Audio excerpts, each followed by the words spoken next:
Depression से बाहर कैसे आएं?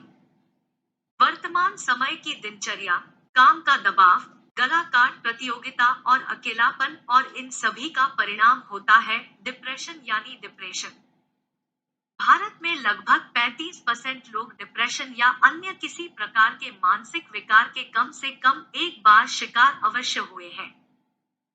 परंतु इससे बचा जा सकता है अपने जीवन को आध्यात्मिक बनाकर। परंतु अगर आप वर्तमान में डिप्रेशन से घिर गए हैं, तो उससे बाहर कैसे निकले यही हमारी चर्चा का विषय है। एक, संगति। यदि आप डिप्रेशन से ग्रस्त हैं और उससे बाहर नहीं निकल पा रहे हैं, तो आपको अपनी संगति सुधारनी होगी। क्योंकि कबीर कहते हैं, सच्ची संगति साधु की। इसका अर्थ यह है कि हमें ऐसे व्यक्तियों की संगति करनी होगी जो विनम्र हैं और सकारात्मकता से भरे हुए हैं। क्योंकि डिप्रेशन हमेशा ही निराशा के कारण ही होता है, और जब आप ऐसे व्यक्तियों से बात करते हैं, तो वे अपनी सकारात्मकता से आपकी नकारात्मकता को दूर कर देते हैं। और यदि पूरी तरह दूर न भी कर सके तो कम तो अवश्य ही कर देंगे। रामचरितमानस के लंका कांड में जब राम जी लंका में नहीं पहुंचते, तो सीता जी को निराशा होने लगती है। तब त्रिशला नामक राक्षसी, जो बहुत सकारात्मक और समझदार थी, अपनी सकारात्मक बातों से सीता जी की निराशा दूर कर देती थी। इसलिए यदि आप डिप्रेशन से ग्रसित हैं, तो सबसे पहले आप एक ऐसे व्यक्ति की संगति खोजें जो सकारात्मक हो। 2, सत्साहित्य।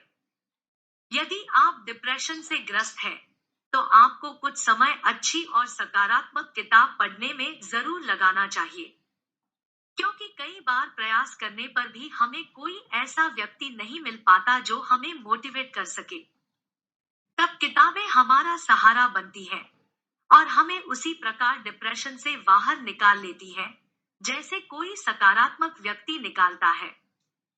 एक बार अन्ना हजारे रेलवे स्टेशन पर बैठे थे आत्महत्या करने के लिए। क्योंकि उन्हें जीने के लिए कोई वजह नहीं मिल रही थी कि आखिर क्यों मैं जिंदा रहूं। जीवन निराशा से भरा था। तभी उनकी नजर स्टेशन के बुक स्टॉल पर एक किताब पर पड़ी और उन्होंने वह किताब ले ली और उसे पढ़ा, जिसने उन्हें आत्महत्या से बचा लिया और उनका पूरा जीवन बदल दिया। यह किताब स्वामी विवेकानंद की लिखी हुई कोई किताब थी।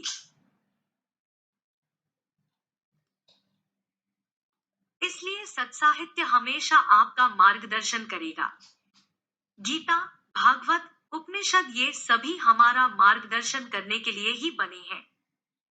इनके अध्ययन से आपके अंदर की निराशा जरूर कम होगी। 3, प्रकृति के करीब। यदि आप डिप्रेशन से ग्रसित हैं, तो आप प्रकृति के करीब जरूर जाएं। पेड़ों को देखें, पौधों को देखें, उन पर खेल करती हुई गिलहरियों और चिड़ियों को देखें। ये सब खुश हैं और इसलिए खुश नहीं है कि कल को ये प्रधानमंत्री बनने वाली है। भगवान ने इन्हें जो कुछ दिया है, ये उसी में खुश है। और हम इसलिए दुखी हो रहे हैं कि जो हम चाहते थे वो हमें नहीं मिल सका। इसलिए जब आप प्रकृति के करीब जाएंगे, तो आपकी विचारधारा में परिवर्तन आएगा और आप सकारात्मक हो सकेंगे। एक बार स्वामी विवेकानंद साधना से निराश हो गए और जाकर जंगल में टहलने लगे और जाकर एक कोने में बैठ गए। तभी एक बाघ वहां दिखाई दिया। स्वामी जी सोचने लगे कि मुझे अभी तक ईश्वर दर्शन नहीं हो सके, इसलिए यह शरीर भार रूप ही है। यदि यह बाघ इसको खा ले तो कम से कम इसकी भूख तो मिट जाएगी। परंतु इस बाघ ने स्वामी जी को नहीं खाया। इस घटना के बाद उनका वहां पर बहुत गहरा ध्यान लगा था। तो प्रकृति के करीब अगर आप जाएंगे तो आप सकारात्मक होकर ही वापस आएंगे। 4, खाली न रहना। अगर आप डिप्रेशन से ग्रस्त हैं, तो आपको एक मिनट को भी खाली नहीं रहना चाहिए। क्योंकि खाली दिमाग आपके अंदर विभिन्न तरह की नकारात्मकता को भर देता है। महात्मा गांधी का कहना था, बेशक आपके सारे काम महत्वहीन हो सकते हैं, परंतु फिर भी आप काम करें, यह अधिक महत्वपूर्ण है। यदि आपके पास कोई काम नहीं है और आपको समझ में भी नहीं आ रहा कि क्या किया जाए, तो आप लगातार भगवान का नाम लेते रहें। इससे आप नकारात्मकता से तो बच ही जाते हैं, साथ ही भगवान के नाम की पवित्रता से परिपूर्ण भी हो जाते हैं। 5. अपने मित्र जरूर बनाएं। अधिकतर जो लोग निराशा से ज्यादा ग्रसित होते हैं, उनके कोई ऐसे मित्र नहीं होते जिनके साथ वे अपनी बात शेयर कर सकें। इसलिए उनकी बातें उनके अंदर भरी रह जाती है।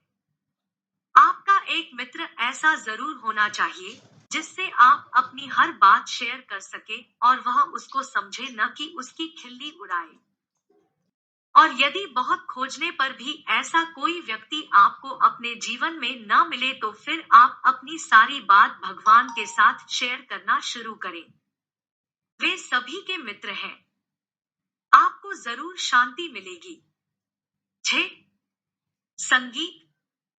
अगर आप डिप्रेशन से ग्रस्त हैं, तो संगीत आपके लिए वरदान साबित हो सकता है।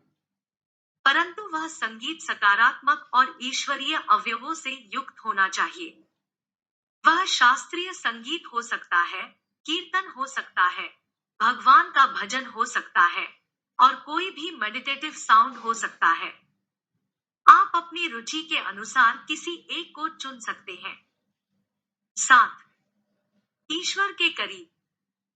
और अब सबसे मुख्य बात, जो व्यक्ति वास्तव में ईश्वर के करीब होता है, वह कभी भी निराश नहीं होता है।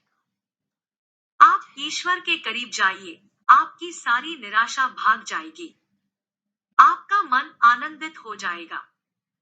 आप भगवान के नाम का जप कीजिए, उनके नाम का कीर्तन कीजिए, भगवान के चरणों का ध्यान कीजिए और अपने आप को भगवान के चरणों में समर्पित कर दीजिए।